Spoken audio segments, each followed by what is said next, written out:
Moadim l'simcha, everyone. Hope you are having a good Pesach, last Pesach in Chutz La'aretz. I wanted to share the drasha that I gave on second day Chag, on Wednesday. I wanted to share it with everyone, and I think that there's also at the end a important message for all of us as we journey through together our Aliyah journey. I want to talk about miracles. Now, miracles this time of year are things that we talk about a lot in the Seder, both nights, in Shul, the whole Pesach story. There are miracles everywhere. Wonder of wonders, miracle of miracles, as the song on Fiddler on the Roof goes. And as the Prince of Egypt puts it, there can be miracles when you believe. And so miracles are also something that we tend to say or use colloquially. For example, we might say it would take a miracle to have everything ready for the Seder on time. That's certainly something that was said in our house this year. But we don't often use it seriously and literally in everyday life. And most recently, we actually have heard it literally and seriously. And that was right after the Iran attack on Eretz Yisrael, on Israel. And I'm sure everyone in the group, as we all did, stayed on top of the news and kept up to date every minute, every second.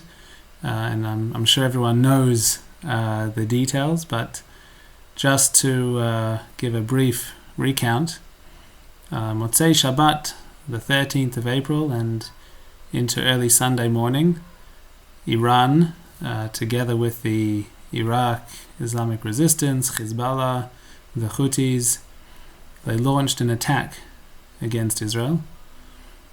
Over 170 drones, the largest drone strike in history. Over 30 cruise missiles, over 120 ballistic missiles were launched towards the state of Israel. The first attack on Israel by a military of another state since 1991, the Gulf War. And we all know what Israel's response was. Israel activated its aerial defenses, David Sling, Arrow 2, Arrow 3.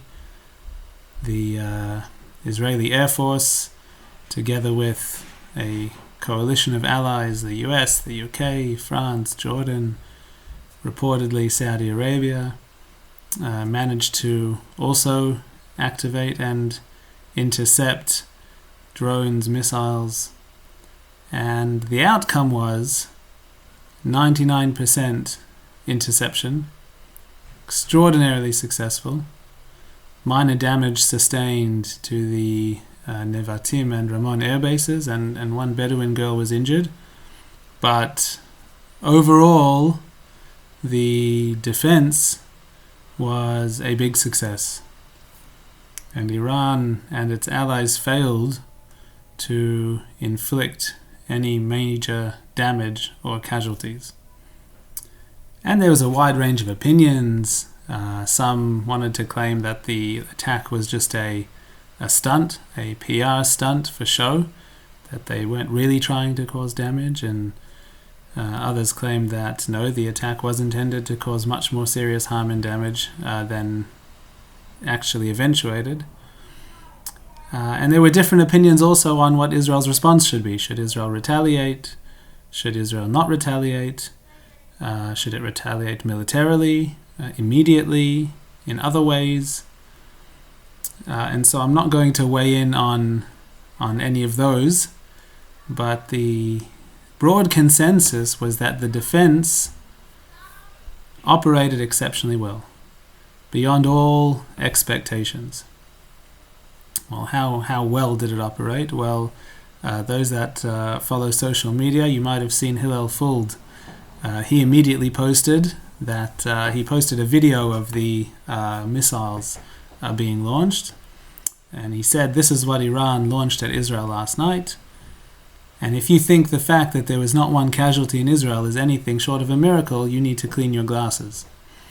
And he said, "These are biblical times." That was Hillel Fuld. Rav Yisrael Meir Lau, previous chief rabbi of Israel, wrote as well that it is by God's grace that all of these countries joined us. And he said, "We still have not appreciated the magnitude of this miracle. We experienced God's true protection and this connection with the superpowers and our neighbors, as well as other details that are confidential." And then later on, Hillel Fuld posted again the words of a professor of physics, Maximilian Abitbol, who I didn't manage to find the original source, so I'll take Hillel's word for it. But this professor of physics, who has worked for several years in defense in Israel, projects that are still cutting edge, and he claimed that what happened in Israel on that Motzei Shabbat was not less than the scale of splitting of the Red Sea.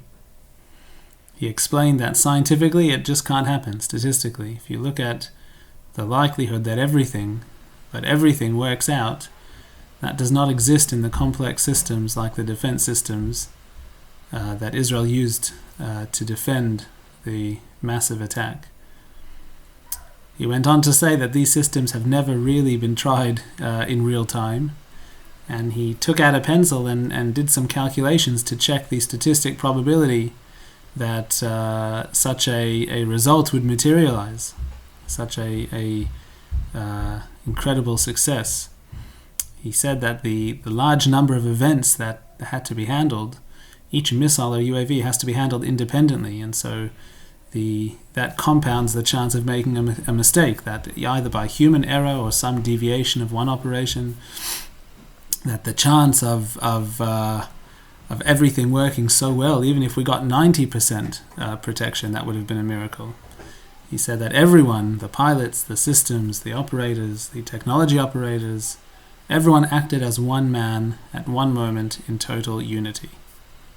And if that is not an act of God, then he no longer knows what a miracle is.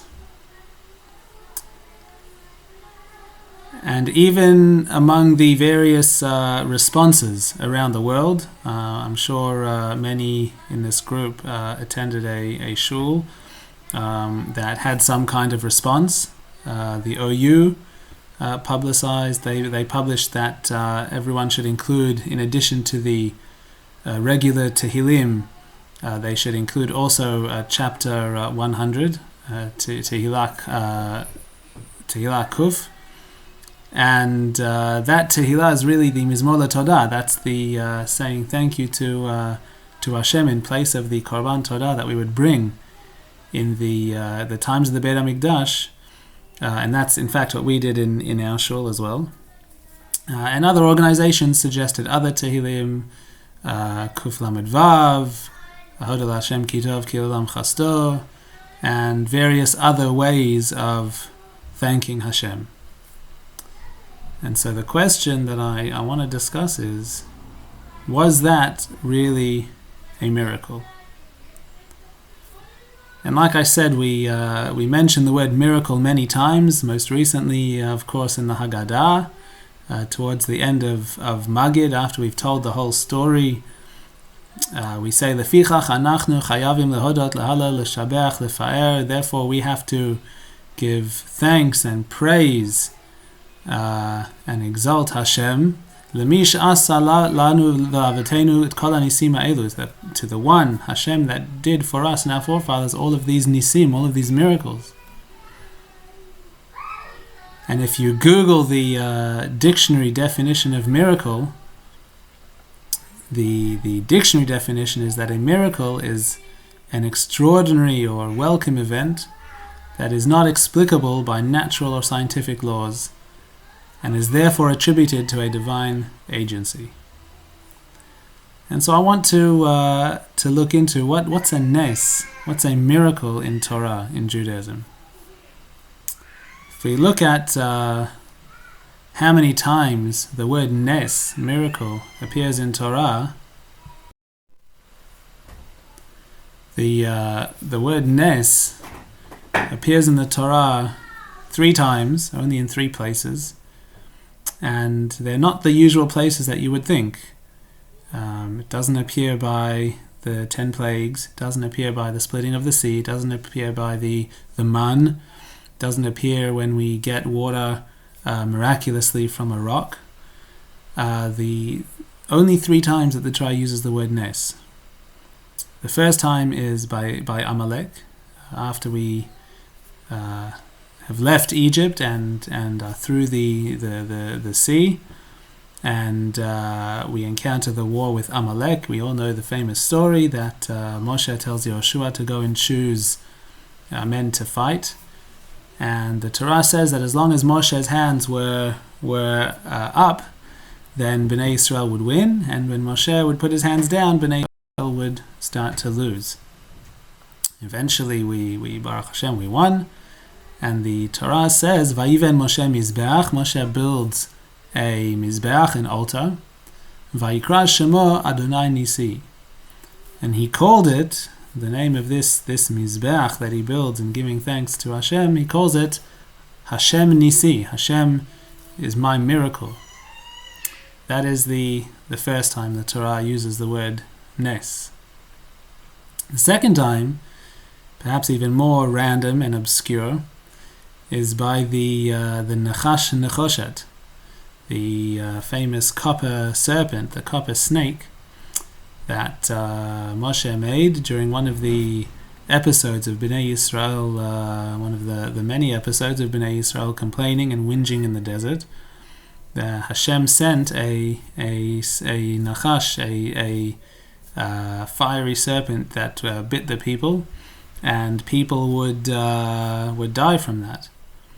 And they realized that they had done something wrong, and they davened to Hashem. They went to apologize to Moshe, and Hashem tells Moshe, don't worry, if you make for yourself a saraf, a copper snake, a nechash nechoshet, and place it, v'sim oto al nes, place it on here, nes doesn't mean miracle, but it means a pole, and ve'aya kol anashuch v'ra'o oto v'chai, anyone who is bitten by the snake will see this nechash nechoshet and will live. And that's what happened. Moshe made this copper snake, and he put it on the pole, and anyone that was bitten would look at the nechash nechoshet and would live. And the third time the Torah uses the word nes is by the episode of Korach. Later on, when the Torah is recounting the story of Korach and what happened in Parashat Pinchas, the Torah retells the story and says, Vatiftach haaretz et piha, that the ground opened up and swallowed Korach and his assembly, the 250 men, Vayihiyu lenes, and it was a nes, a miracle. So the question is, why does the Torah use the word nes? Okay, twice it means miracle, once it means sort of a pole, but why are these the only times that the Torah uses the word nes? So there's an interesting Mishnah in Masechet Rosh Hashanah, Daf Kaf Tet Amud Aleph, that discusses 2 of these instances. And the Mishnah first brings the episode of Amalek and says, V'aya kasher yarim Moshe yado v'gavar Yisrael, and Moshe would lift up his hands and Bnei Yisrael would start winning the war. Says the Mishnah, V'chi adav shel Moshe osot milchama shovrot milchama. Is it what? It's really the case that the hands of Moshe make or break a war? What's this, some kind of hocus pocus magic trick that Moshe lifts his hands up and all of a sudden we miraculously start winning? Ela lomar lecha, says the Mishnah, it's to tell us, Kol zman shayu Yisrael mistaklin klapei mala, as long as Yisrael was looking upwards in the direction of Moshe's hands, upwards towards the heaven, umishabdim et libam lavihem shebashamayim, and would give over their hearts, turn their hearts towards their Father in heaven, daven to Hashem, and have their kavanah towards Hashem, hayu mitgabrim, then they would be victorious. V'im lav hayu noflim, and if not, then they would fall. Then the Mishnah carries on right away and connects that to the Nechash Nechoshet. Similarly, says the Mishnah, make for yourself a copper snake and put it on a pole.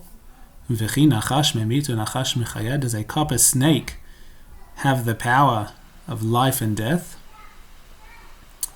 Ela bizman sheYisrael mistaklin klapei mala. As long as Yisrael were looking upwards towards where the copper snake was on the pole, umishabdim et libam lavihem shebashamayim hayu mitrapim. They would look upwards, and that would inspire them towards heaven, turn their hearts towards Hashem, and they would daven to be healed. Then they would be healed. And so the Mishnah in Rosh Hashanah brings two of the very few places where the word nes is used, the defeat of Amalek and the healing of the Nechash Nechoshet. And I think perhaps this is to tell us that the word nes, the word miracle in Torah, is not the supernatural power of Moshe's hands or the supernatural hocus pocus of a copper snake. It's the mishabdim et libam lavihem shebashamayim. It's the tefillot of Am Yisrael.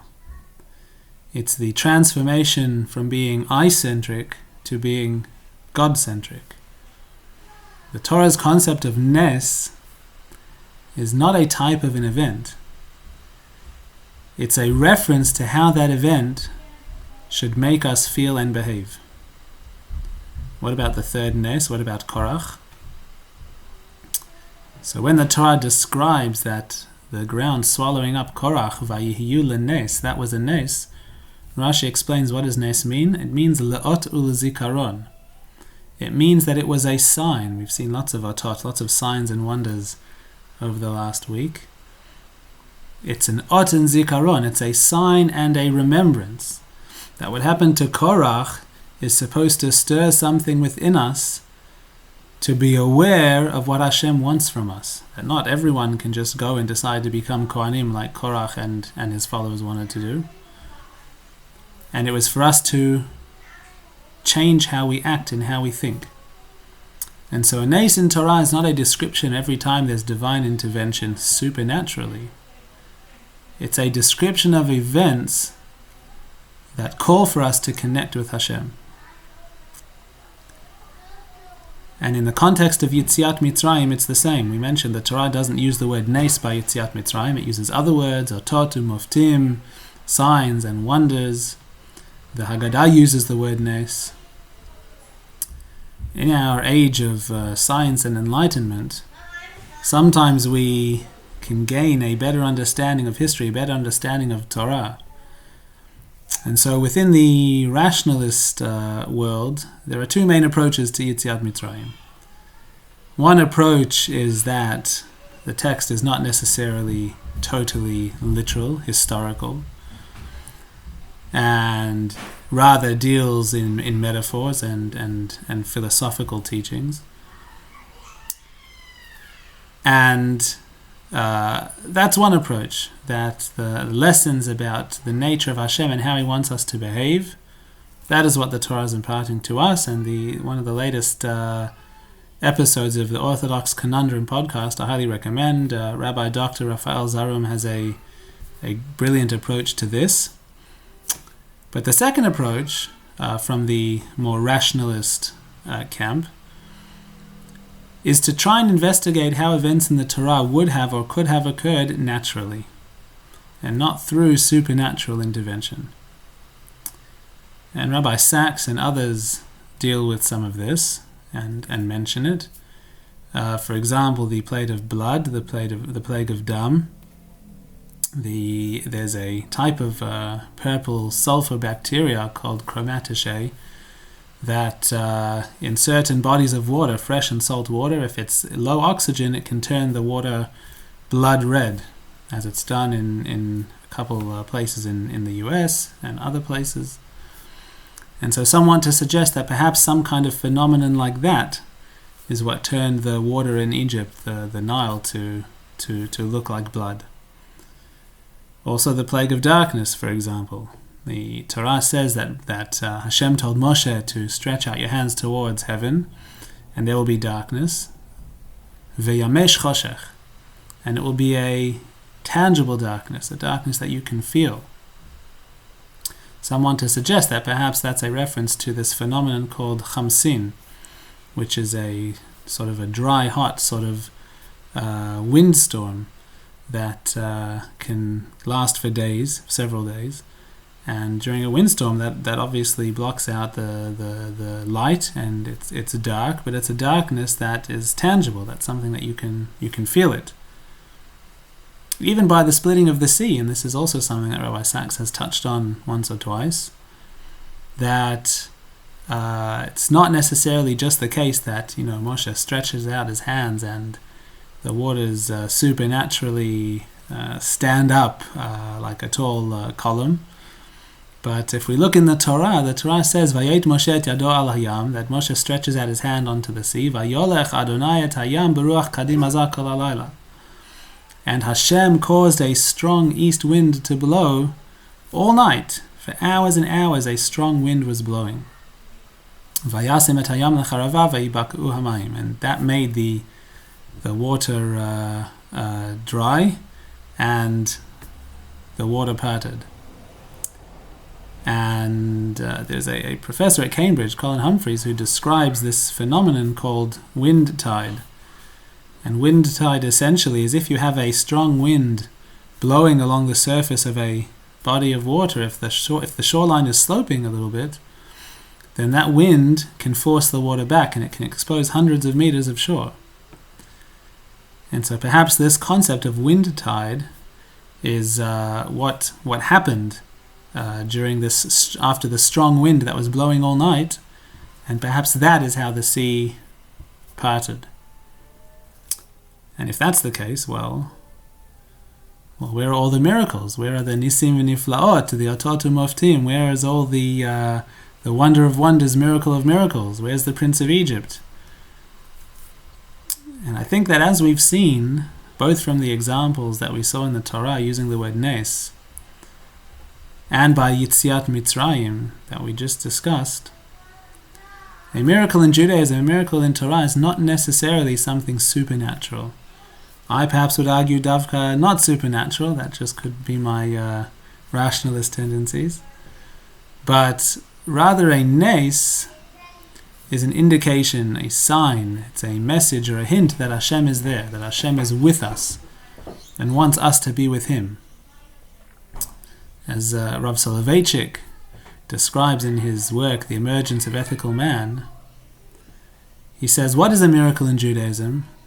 The word miracle in Hebrew does not possess the connotation of the supernatural. He writes, all archaeologists agree that the plagues as depicted by the Bible are very closely related to the geographical and climatic conditions that prevail in Egypt. The Torah never emphasizes the unnaturalness of the events, only its intensity and force. And so, says Rav Soloveitchik, the miracle does not destroy the objective scientific nexus in itself. It only combines natural dynamics and historical purposefulness. Or in perhaps words that are easier to understand, the words of Rabbi Sachs. Rabbi Sachs writes, to put it another way, a miracle is not necessarily something that suspends natural law. It is rather an event for which there might be a natural explanation, but which happening when, where, and how it did, evokes wonder, so that even the most hardened skeptic senses that Hashem has intervened in history. And so, I'd like to offer a new pshat, a new interpretation on the words of the Prince of Egypt, there can be miracles when you believe. Because we often think that, what does that mean? That means that if you're a believer, supernatural miracles, supernatural divine intervention will come to you, will happen for you. Perhaps it's more about how we look at the natural, extraordinary things that happen to us and have happened to us for thousands of years. And so whether it's a crazy strong wind from the east that blows all night and dries up a path through the sea just at the time that we need to get away from the Egyptians, whether it's a moment of unbelievable synchronization when numerous systems, some of which have never been used in combat, multiple countries that have never all worked together at the same time, in real time, in combat, thousands of soldiers, operators, commanders, pilots, support, all comes together in almost perfect unison to defend the land of Israel and Am Yisrael from a mammoth missile attack. So perhaps we would say there are things that happen that we can choose to see as miracles when we believe. And I think that's the message, not just of Pesach, but of Torah, and of Hashem being with us, the Jewish people, Am Yisrael, in Eretz Yisrael, throughout history. And just to relate it to us for a minute, Rav Soloveitchik in his work, Kol Dodi Dofek, famously discusses, based on the concept in Shir HaShirim, where you have the Dod and the Raya, the lover and the beloved, that always happen to miss each other. Eventually the Dod comes knocking on the door, Kol Dodi Dofek, and the lover, she's already in bed and she has already got her pajamas on and has already, tucked in for the night, and she can't be bothered getting up because she's comfortable, and how can she get up now, and will have to get dressed, and eventually decides to get up. By the time she gets up to open the door, the Dod, the beloved, is gone. And she misses the moment. Rav Soloveitchik discusses how Hashem has been knocking on our door. And he mentions and describes 6 knocks: political, military, theological, relating to assimilation, various different things that, if we choose to see them, it is very obvious that Hashem is knocking on our door and calling us to come home. And Baruch Hashem, that's exactly what we're doing.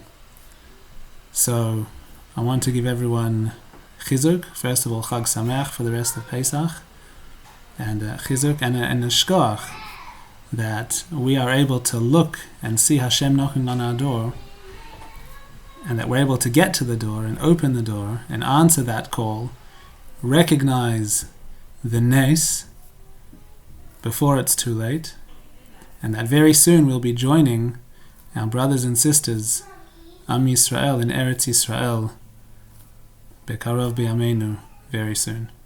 Chag Sameach.